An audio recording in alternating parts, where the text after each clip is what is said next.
Yesterday, I left you with a promise that I would teach you further about the topic parts of speech. And yes, I'm here, back with a new video having further knowledge about this topic. Let's start the video. First of all, we will see the names of parts of speech. हम सबसे पहले parts of speech के नाम देखेंगे। आप देख सकते हैं कि जो पार्ट्स ऑफ स्पीच हैं वो टोटल नंबर उनका 9 है। किसी समय में इनको जब हम पढ़ते थे 7th 8th क्लास में तब इनको 8 संख्या में 8 ही पढ़ाया जाता था। उसके बाद क्या हुआ कि ये जो 9th नंबर जो डिटरमिनर का है वो ऐड कर दिया गया इसमें। तो अभी देखेंगे आप जो ये एक नामों का जो एक सीक्वेंस है, पार्ट्स ऑफ स्पीच को यूं ही लिखा जाना चाहिए, ऐसे रैंडम ऑर्डर में नहीं कि यहाँ नाउन है तो यहाँ वर्ब लिख दिया, नहीं। ये एक रीजन है, इसका रीजन भी मैं बताऊंगा आपको कि ऐसा क्यों है।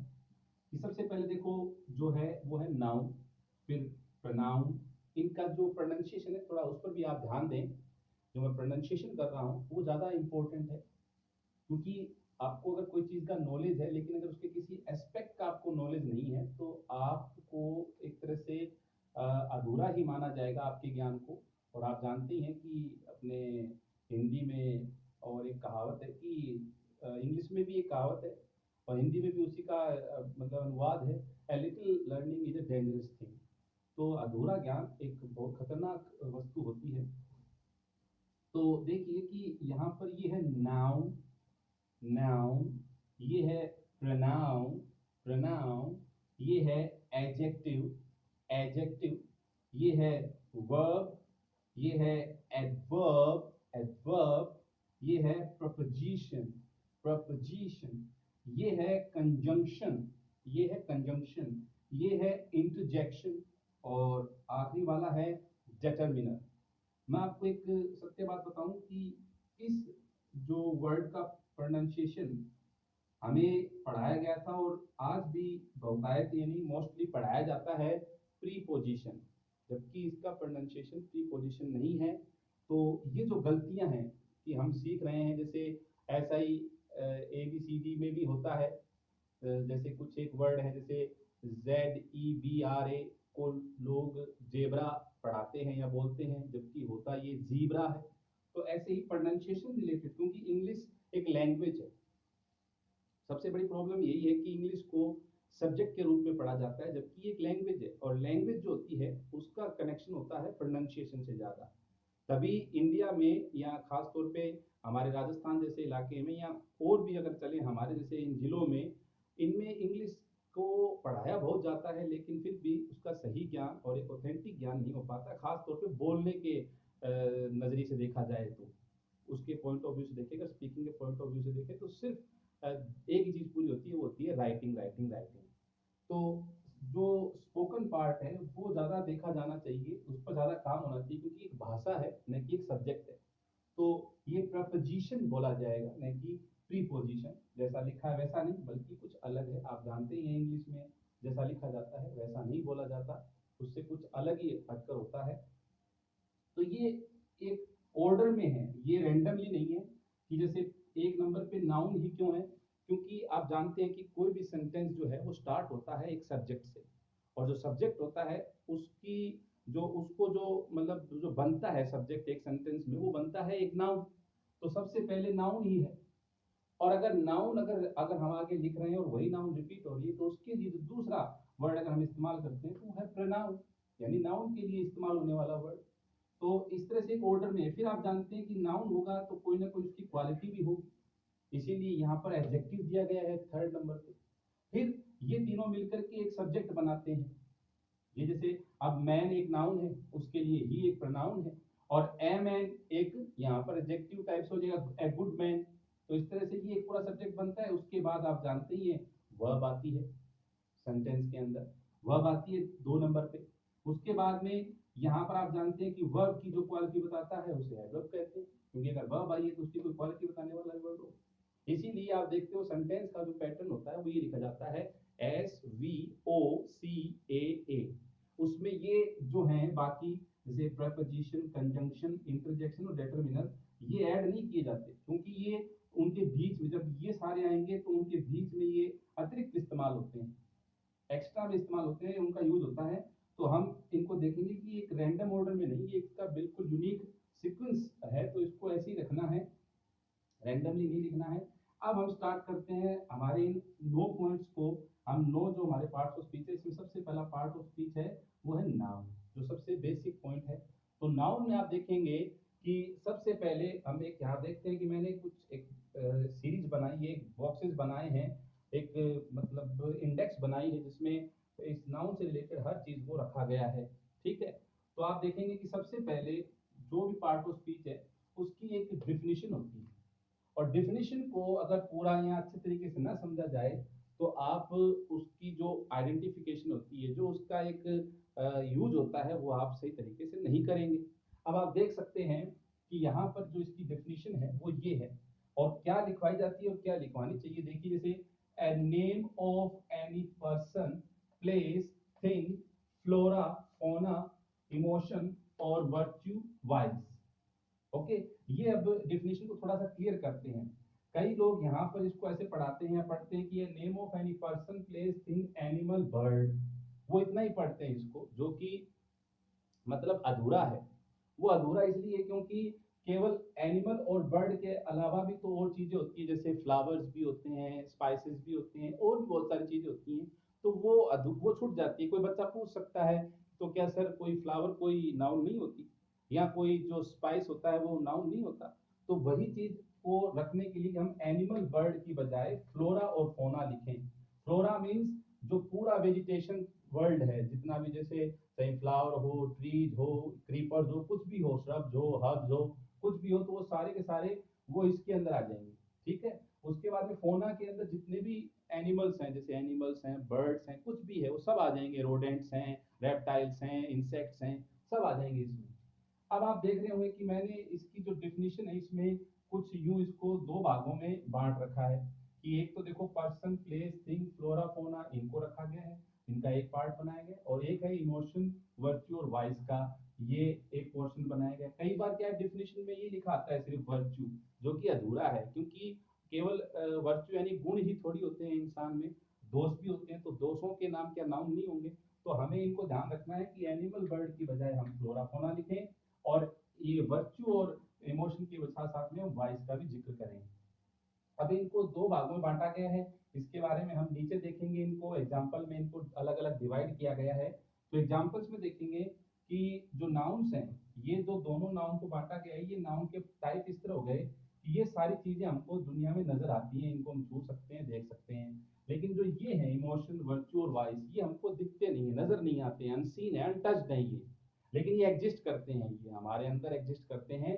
तो अब इनको दो भागों में बांटा गया, तो क्या हुआ कि ये दिखते हैं, यानी ये कॉन्क्रीट फॉर्म में, ये सॉलिड फॉर्म में, ये एक सीन फॉर्म में नजर आते हैं अपने को।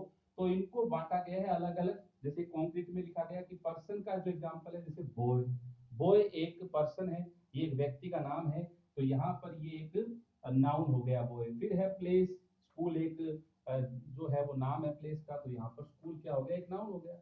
फिर थिंग है बुक, ये भी एक नाउन। फ्लोरा में जैसे रोज आ गया, यानी फ्लावर में रोज आ गया।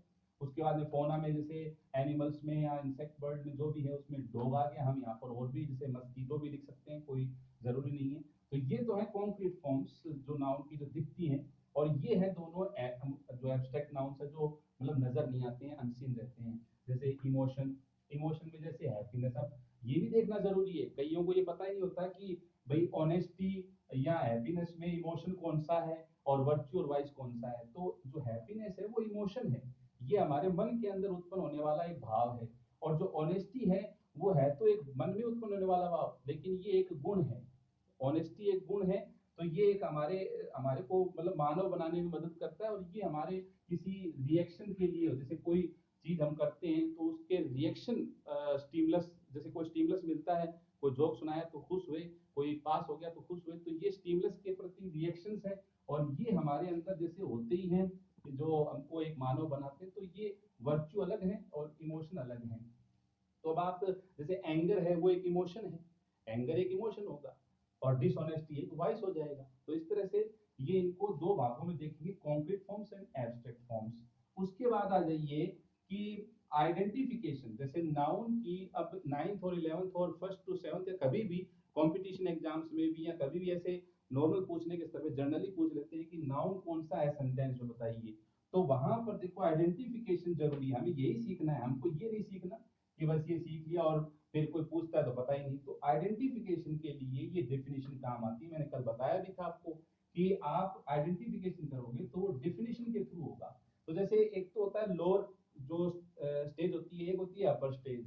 लोअर स्टेज पे जैसे कि अगर आप किसी बच्चे को रिफ्रेशर, मतलब कोई बच्चा फ्रेशर है उसको पढ़ा रहे हो, तो उसके लिए ये डेफिनेशन से आप बच्चे को पहचान बताओगे कि इसमें ये नाउन है। लेकिन अगर आप अगर किसी व्यक्ति को जो थोड़ा अपर लेवल में है उसके लिए ये ज्यादा फायदेमंद होता है।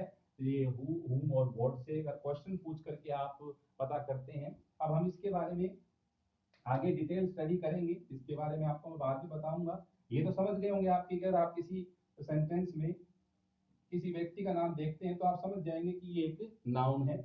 लेकिन एक ऐसा तरीका भी है कि जैसे अपर लेवल में कुछ नाउन्स ऐसी हो जाती हैं जिनका हमें इनके थ्रू ही पता लगता है, तो वो हम करेंगे। और इसको मैं कल के वीडियो में आगे आपको जो भी है हम वीडियो बनाएंगे उसमें आपको बता देंगे कि कैसे कर सकते हैं आप। तो आइडेंटिफिकेशन बहुत ज्यादा जरूरी है। उसके बाद आते हैं टाइप्स। अब आप जानते हो कि नाउन के खुद के भी टाइप्स होते हैं, यानी ये सब टाइप्स हैं एक तरह से, क्योंकि पार्ट्स ऑफ स्पीच के ये टाइप्स हैं तो इनके ये सब टाइप्स। और वैसे अगर हम नाउन को देखें इंडिविजुअल तो ये एक तरह से इनके टाइप्स हो जाएंगे। अब जैसे इनके टाइप्स क्या है, इनको कैटेगराइज किया गया है इनके आधार पे। तो वो कितने आधार हैं, वो आधार है कुल 5। जैसे प्रॉपर नाउन, ठीक है, उसके बाद है कॉमन नाउन, फिर है कलेक्टिव नाउन, फिर है मटीरियल नाउन, उसके बाद में है एब्स्ट्रैक्ट नाउन या और इमेजिनरी नाउन। तो इस तरह से ये कुल 5 तरह की नाउन्स हो गई हैं। और इमेजिनरी नाउन का ज्यादा जो ब्यौरा है वो बुक में नहीं मिलता है, सिर्फ एब्स्ट्रैक्ट नाउन मिलता है। और हिंदी में तो फिर भी 3 ही है, प्रॉपर, कॉमन और एब्स्ट्रैक्ट नाउन, बस 3 होती है उसमें। जो ये कलेक्टिव और मटीरियल है उसको कॉमन नाउन में ही समाहित कर दिया जाता है। तो हम इनको डिटेल पढ़ेंगे आगे, इनका भी हम डिटेल से देखेंगे कैसे प्रॉपर नाउन होती है, उनके और भी रूल्स जैसे कि आगे। अब देखो उसके बाद है नाउन से रिलेटेड टॉपिक, जैसे नाउन के आगे अंदर और क्या पढ़ना है जो कि ज्यादा जरूरी है। अब सबसे ज्यादा जरूरी तो यही है, ज्यादा जरूरी मतलब कंपटीशन के लेवल पे, स्कूल लेवल पे। क्योंकि जब नॉलेज देखा जाएगा तो वो आपका इस पर अगर आप ये बता भी दोगे तो अगला आपको उलझाने के लिए, आपका नॉलेज आगे देखने के लिए वो इससे संबंधित क्वेश्चंस करेगा। तो ये अलग टॉपिक है जो आगे इससे रिलेटेड है, नाउन से रिलेटेड। तो उसमें क्या है, सबसे पहले देखो कि नाउन के अपोजिट्स होते हैं मीनिंग में और जेंडर में। यानी एक नाउन है, जैसे हम एक किंग को ले लेते हैं, तो जो किंग वर्ड है अगर आप देखेंगे, ये जैसे किंग वर्ड है, तो किंग एक नाउन है। और इस नाउन का अगर हम देखें तो दो चीजें होती हैं इसमें। एक तो होता है किंग का क्वीन और एक होता है किंग का बैगर। तो अब आप देखेंगे कि जो किंग का क्वीन जो अपोजिट है, ये दोनों अपोजिट है इसके, तो ये अपोजिट है इन जेंडर,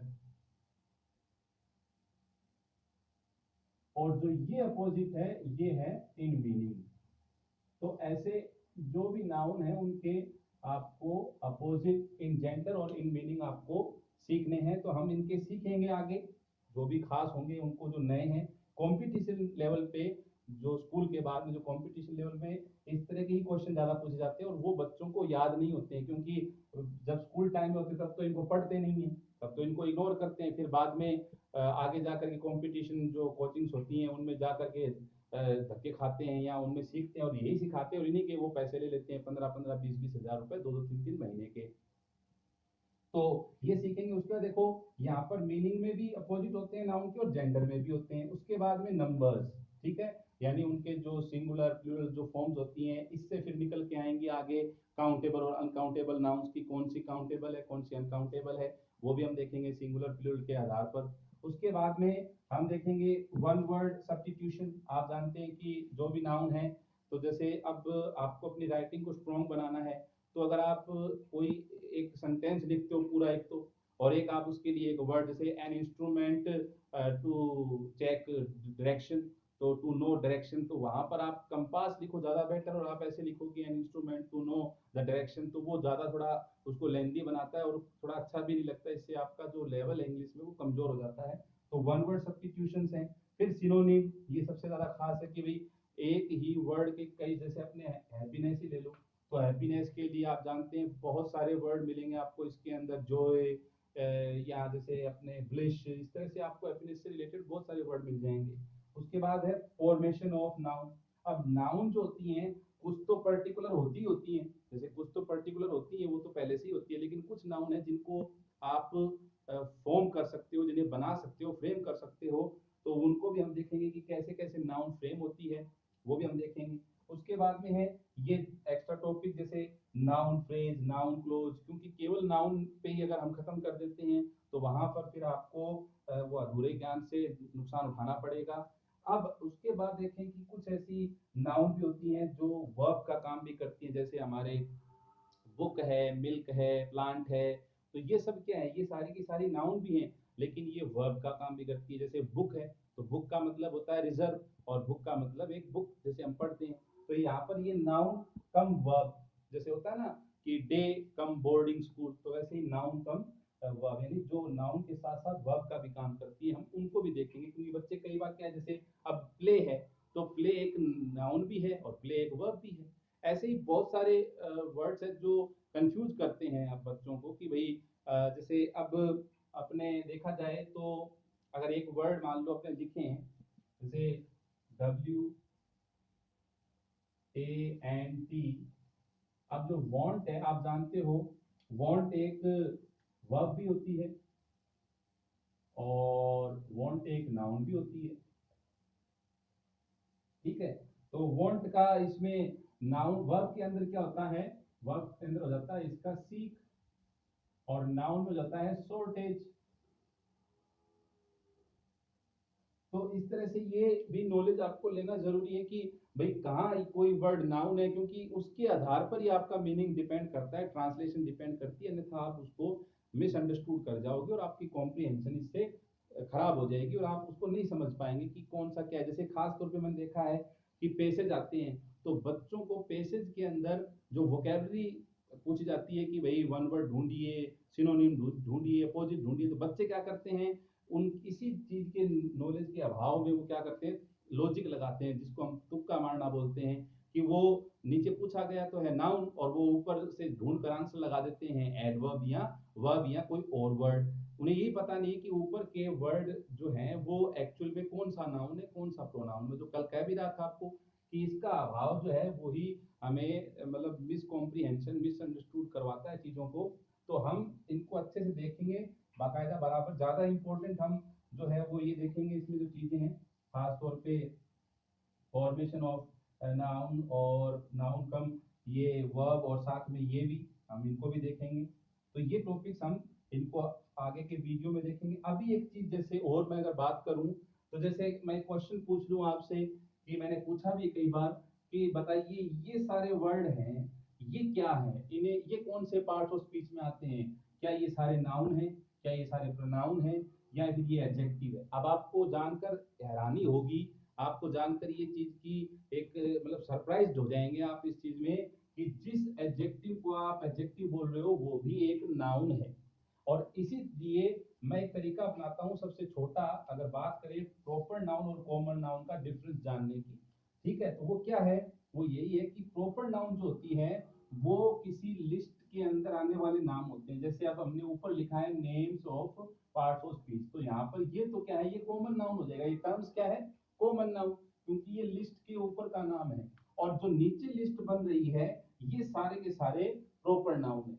तो आप जब भी कोई प्रॉपर नाउन कॉमन नाउन का डिफरेंस जानना चाहो तो यही देख लो कि जो ऊपर वाला वर्ड है वो उसके अंदर, जैसे अब मैं बोलूं कि भाई जाओ क्लास में से बॉयज की लिस्ट बना के लाओ, तो बॉयज यहाँ पर जो ऊपर होगा नेम ऑफ बॉयज, तो ये बॉयज तो क्या है, कॉमन नाउन, क्योंकि ये लिस्ट के ऊपर का नाम है। और जो नीचे उसमें आ रहे हैं वो जो नाम आएंगे क्लास के बच्चों के, वो सारे के सारे प्रॉपर नाउन होंगे, ठीक है।